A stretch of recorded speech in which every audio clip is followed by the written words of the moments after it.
հատկապես հիմնական քննարկման թեման Քարոզարշավի նախավերջին օրը վարչապետ Նիկոլ Փաշինյանը ընտրողների հետ հանդիպումներին ընդհանուր առմամբ հատկացրեց 65 րոպե, որից 23 րոպեն անցկացրեց Խարբերդում, 42-ը Նորագավիթում։ Խարբերդում Փաշինյանը ընտրողների հետ քննարկեց առավոտյան լրահոսը։ Ինքը մինչև քարոզարշավային օրը սկսել է կարդացել էր, որ ԱՊՀ երկրներից Հայաստանի քաղաքացիներ գալիս են մասնակցելու ընտրությանը։ Զարմանալու են այդ մարդիկ հենց իջնեն Զվարթնոց օդանավակայան։ Խարբերդցիներին հայտնեց վարչապետը։ Նախ առաջին բանը, որ տեսնելու են, հետևյալն է, որ իրենք հասանելիություն ունեն ինտերնետին։ Այսինքն ամենատարբեր VPN-ներ գործարկելու անհրաժեշտությունից իրենց ազատ են զգալու եւ դա առաջին զարմանալի փաստն է լինելու նրանց համար, ընդ որում նրանք զարմանքով արձանագրելու են, որ Հայաստանում կա ոչ միայն շարժական ինտերնետ, ոչ միայն լարային ինտերնետ, այլև կա նաև արբանյակային ինտերնետ։ ԱՊՀ երկրներից ինտերնետի հասանելիությունը խնդրահարույց է հատկապես Ռուսաստանում։ Իսկ այն, որ Հայաստանում սոցիալական ցանցերն ամբողջությամբ հասանելի են, վարչապետ Փաշինյանը դեռ ամիսներ առաջ հարկ էր համարել ընդգծել անգամ Ռուսաստանի նախագահի հետ հանդիպման ժամանակ։ Այսօրվա քարոզարշավին Փաշինյանը դարձյալ կրկնեց. Հայաստանում մարդիկ ոչ միայն հնարավորություն ունեն իրենց նախընտրած բովանդակությունը տարածել համացանցում, այլև դրանով գումար աշխատել։ Խարբերդի բնակիչները շուրջ 15 րոպե վարչապետից լսում էին, թե էլ ինչեր են տեսնելու եւ ինչով են զարմանալու Երևան ժամանող հայերը։ Մարդաշատ օդանավակայանից մինչև բարեկարգ ճանապարհներ, հանրային տրանսպորտի բարեփոխումներ ու ժամանակակից վերելակներ։ Նրանք զարմանքով են արձանագրելու, որ քաղաքացին բան որոշումը ընդհանրապես Հայաստանի Հանրապետությունում եւ արդենից ամեն ինչ գլխից որոշված չէ եւ նրանք գնալու են մտնեն տեղամաս, նրանք ովքեր պետքա գնան ընտրատեղամաս, եւ նրանք ընտրելու են երկու բանի միջև։ Նրանք ընտրելու են Հայաստանը պետք է լինի Նիժնի Տապրի գյուղ,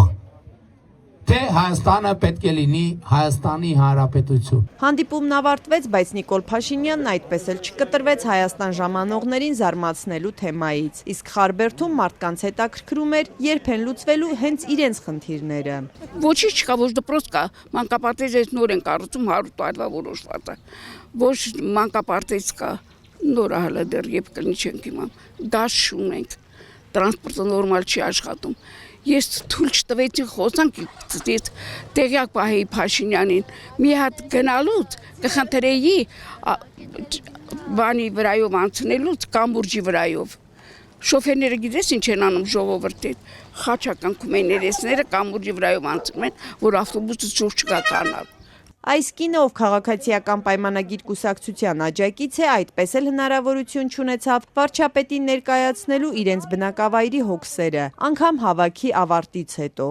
Ես ուզում էի մի քանի բան, ես իրան խնդրեի, չեն թողում որ խոսած, այդ լավ չի։ Բա եկել են քսեի հոգսերի համար, բա մի բառ չասեք։ Մեր զրուցակիցը դժգոհեց նաև ՔՊ շտաբի աշխատանքից, թե լավ չեն աշխատել։ Պաշտոնական տվյալով 8500 բնակիչ ունեցող Խարբերդում հանդիպումն ավելի մարդաշատ պետք է լիներ։ Մենք եղել է, որ օրինակ Ավինյանն է եկել հանդիպման, ավելի շատ ժողովուրդներ եկել, քան Փաշինյանին։ Փաշինյանին պետք է շատ գային։ Ուզում եմ, ինչ եմ ուզում ասեմ, թե չաշխատելու հետևանքը։ Հետո ժողովուրդը մի քիչ էլ դժգոհ է։ Նորագավիթում հավաքվածներին Նիկոլ Փաշինյանը հայտնեց, որ ստորագրվել է թրիփի իրագործման համաձայնագիրը։ Այն որակեց դարակազմիկ իրադարձություն։ Մարդկանց վստահեցրեց, թե այդ փաստաթով մեղրին տալու թեման փակվել է, իսկ չհավատացողներին առաջարկեց ստուգել ինքնուրույն։ Հիմա ինչ որ ասում եմ, էլ հավատալ չհավատալու թեմա չի։ Այսօր դուք կարող եք հենց այդտեղից մտնել ինտերնետ, ինչ որ ասում եմ ինտերնետում ստուգել։ Ինչ է տեղի ունեցել։ Թրիփ նախագծի համաձայնագրի տեքստում հստակ գրված է, որ թրիփ նախագծի իրագործումը Հայաստանի տարածքային ամբողջականության, ինքնիշխանության, իրավազորության սկզբունքների հիման վրա, բայց որ տարընթերցումների տեղ չունի, մի հատ էլ գրած է, Հայաստանի Հանրապետությունը պահպանում է իր լիարժեք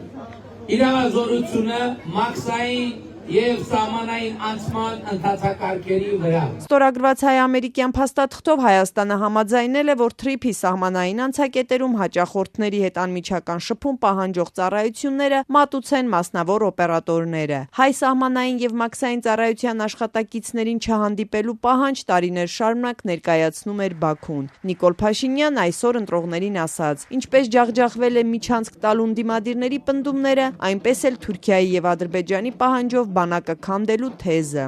Եվ մայիսի 28-ի զորահանդեսը դուք ասեք, ջախջախեց այդ բոլոր խոսույթները։ Վարչապետի սահմանափակ ժամանակը թույլ չտվեց երկար մնալ։ Հյուրասիրության սեղանից Նիկոլ Փաշինյանը հասցրեց միայն սիմվոլիկ համտես անել, իսկ Խաշլամանն ու Խորովածը մնացին սեղանին։